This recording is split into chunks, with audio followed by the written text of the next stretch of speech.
On the day of your driving test, you can expect to be asked a few questions about the car you'll be driving. The driving examiner will pose these questions just before you leave the car park. Getting one or two of these questions wrong can cost you 2 points even before you've started the test, so it's crucial to know them. Remember, the controls we are covering in this video are specific to Australian driving tests. If you are taking your test in another country, you'll still benefit from this video, but the questions might be different. Be sure to ask your driving instructor to show you a list of controls specific to your location, as there may be more controls than we discuss in this video. So, what are the controls? Let's start from the left hand side and work our way towards the right hand side, exploring each control along the journey. The first questions that you may get asked is the air conditioning, or AC for short. Here's a short explanation of when to use the air conditioning and also how to use it. Most people are familiar with using a car air conditioning to cool down the interior. However, remember that the air conditioning won't work unless the fan is on. In most cars, you activate the air conditioning by pressing a button labeled AC. Typically, a green light will indicate when the AC is active. During your driving test, if the driving examiner asks you about the air conditioning, they usually just want to confirm that you know where the button is. There is no need for long explanation. Just show that you can locate and operate it. Additionally, in everyday driving, you might need to change where the air is flowing. For example, moving this dial directs the air to your face, which is my preferred setting for summer. Move the dial again and the air will flow to both your face and feet. Another move will direct the air to your feet only, which is my preferred setting for those cold winter mornings, and pressing this button will direct the air to the windows, activating the demisters. While some cars might use a dial for this control, others might use a button. Regardless of the vehicle, you can always adjust where the air flows, though the specific control, whether a button or a dial, might differ from one car to another.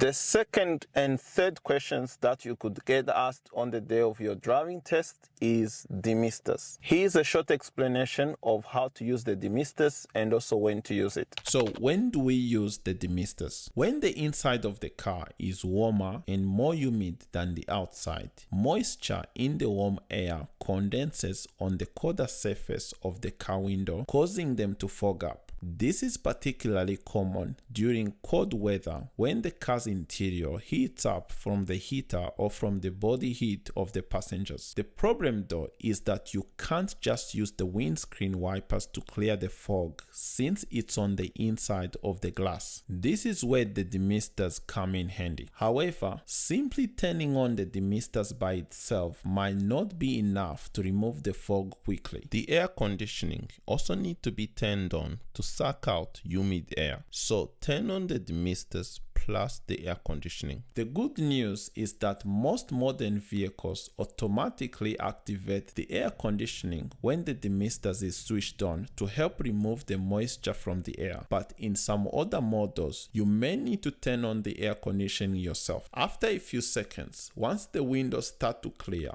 you can turn off the demister and keep the air conditioning running to maintain clear windows. This approach prevents the fog from returning and keep your view unobstructed. Now you might be wondering, won't the car become freezing cold if I turn on the air conditioning in winter? Here's what you can do. Turn on the air conditioning, but also turn up the heat. The problem isn't the cold, it's the humid air inside your car. While the air conditioning works to suck out the humid air, your car's heater will keep things warm. In places that are not humid, windows don't fog up as much, but in humid areas like where I live, windows can get really foggy in winter. That's why it's important to keep the AC on to clear up the fog. The rear demister does exactly the same as what the front does. It removes the fog from the rear window. You probably won't need to use the rear demister that much, but keep in mind that it's there in case you need it. The other question that you could get asked on your driving test is hazard lights. This is a brief explanation. The hazard lights is one of those things that most people get correct, and that's because it can be easily identified. So now the question is, when do we use the hazard lights?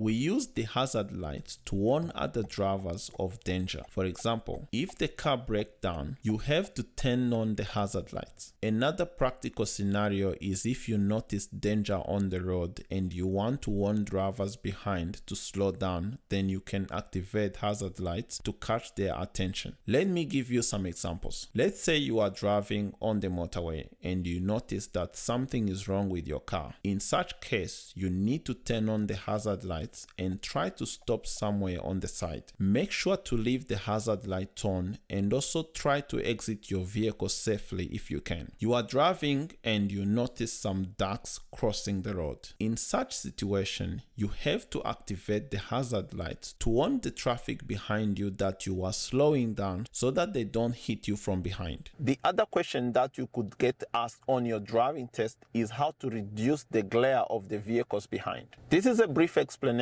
about the anti-glare. If you drive at night, you will realize that different vehicles have different brightness. Some drivers even forget to turn off high beams. The problem with this though is those lights come through the rear window and reflect through the center mirror, which affect drivers' ability to see clearly. In this case, anti-glare can be used to dim the light. Some vehicles either have a physical lever that you need to move, others have a button like in this Corolla, and others dim the lights automatically. As a driver, you might need to drive at night from time to time, hence why you need to know about this feature. It's also one of those questions that you may get asked about on your driving test. If you get it wrong, you will get a minor error and lose 1 point. Next question that you could get asked on your driving test is front windscreen wipers. This is a brief explanation of how to operate the front windscreen wipers. In rainy conditions, you might need to use your windscreen wipers. In most vehicles, you turn on the wipers by moving a lever down. Moving it down once activates the wipers at a low speed. Moving it down a second time increase the speed to medium, and the third time set the wipers to maximum speed. If the rain is light, you can further adjust the speed of the windscreen wipers by turning it down. Surprisingly, not many people, including experienced drivers, know about this feature.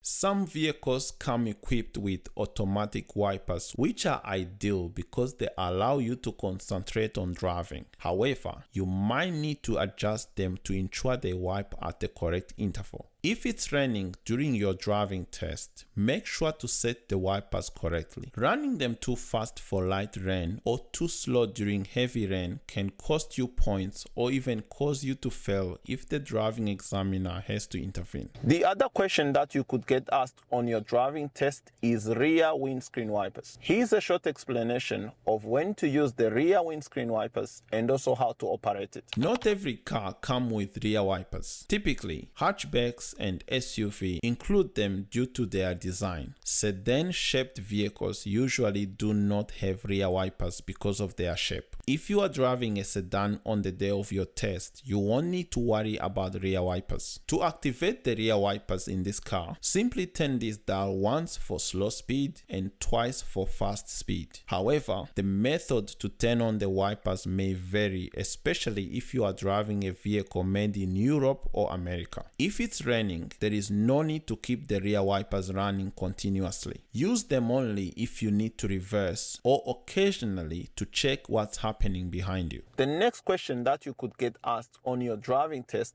is front washers. Here's a short explanation of how to use front washers. Sometimes you might need to clean up your windscreen due to dust or bed droppings. In such cases, you will need to use the washers. Knowing how to operate them is important, as this could be one of the questions your driving examiner asks you on the day of your test. To activate the washers in most vehicles, simply put this stock towards you and hold it for about 2 seconds. It's common for people to confuse the wipers with the washers, so understanding the difference is crucial to avoid losing points during your driving test. Also, Also, make sure you learn how to operate the wipers, particularly if you are driving a car made in Europe or America. While driving, try to avoid using the washers in heavy traffic, as this can annoy drivers next to you and potentially lead to road rage if you accidentally spray their car. However, if your visibility is compromised, you may need to use the washers immediately. The next question that you could get asked on your driving test is rear washers. Here is a short explanation of how rear washers works and also when to use it. Similar to rear wipers, not every car is equipped with rear washers due to the design variations. You will typically find rear washers on hatchbacks and SUVs, but not on sedans. Therefore, if you are driving a sedan, you won't be asked about rear washers during your driving test. To activate rear washers in this car, push this torque for about 2 or 3 seconds and the water will start spraying. It's important to ensure there is always water in the reservoir. Usually, your mechanic will top it up when you take your car for service, but it's also easy to do it yourself. Make sure you learn the correct way to refill it first. Again, the method to turn on the rear washers may vary, especially in vehicles made in Europe or America. It's crucial to familiarize yourself with these controls and operate them confidently before your driving test so that you have a smooth start to your test.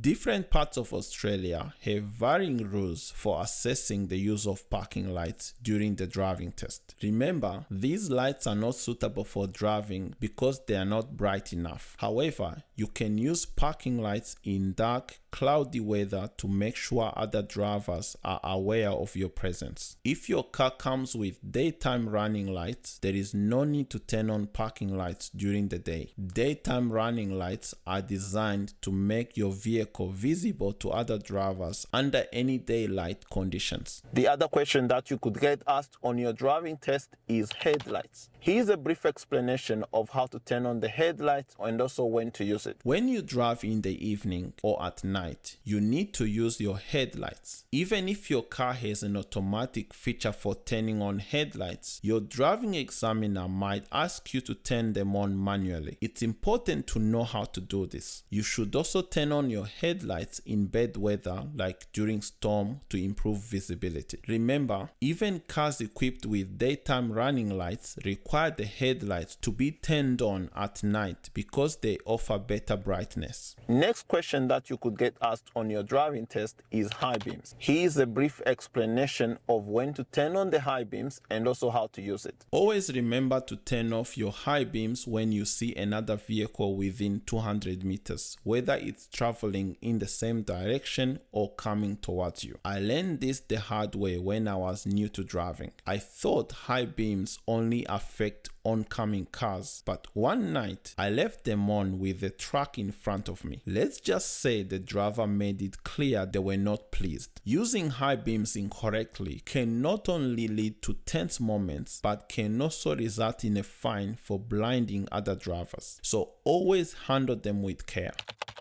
While your driving exam might not assess fog lights, understanding their correct use is vital. Fog lights are designed specifically to improve visibility during foggy conditions and should not serve as a substitute for high beams. The next question that you could get asked on your driving test is how to adjust your side mirrors. This is a brief explanation of how to adjust your side mirrors and also how to set them up properly. Adjusting mirrors in most vehicles is quite simple. You need to locate the control buttons or knob, usually situated near the driver's side window. For instance, in a 2017 Corolla, the buttons are located here. To adjust the mirrors, first select L for left or R for right. You can then move the mirror left, right, up, down, and even diagonally. And in case you missed this in your first driving lesson, remember you need to adjust the mirrors so that you can see both the front and rear door handles. And ensure the mirror is centered to give you the view of the road and also the horizon. In the 2022 Corolla, mirror adjustment is similar but uses a knob. The knob also has markings L and R for left and right, and you can move it in any direction to adjust the mirrors correctly. Some other cars might have small mirrors, which can make it challenging to see the front door handles. It's disappointing that some manufacturers continue to install small mirrors on new cars, potentially limiting visibility. In such cases, you might not be able to see the front door handle. The other question that you could get asked on your driving test is how to adjust your seat. This is a brief explanation of how to adjust the seat. When it comes to adjusting the seat, you typically find two systems in most vehicles. The first involves manual adjustments using levers and bars. The bar moves the seat back, forward, and another lever adjusts the seat height, and the third lever reclines the seat. The second system includes electric adjustments. For example, you can use one button to slide the seat forwards and another button to recline the seat or adjust the cushion. If your driving examiner asks you how to adjust the seat, simply describe how to move the seat forward, backwards, up or down, and how to recline it. You don't need to physically adjust your seat unless specifically requested. The examiner wants to confirm whether you know how to make these adjustments, so keep your explanation straightforward. Remember, if your seat is not set up correctly, you could lose points on your driving test. That's it for this video, and I hope you learned something from it. If you found this video helpful, you can give it a thumbs up and consider subscribing for more driving related videos. Keep practicing and stay positive. You'll get your license in no time. Thanks for watching.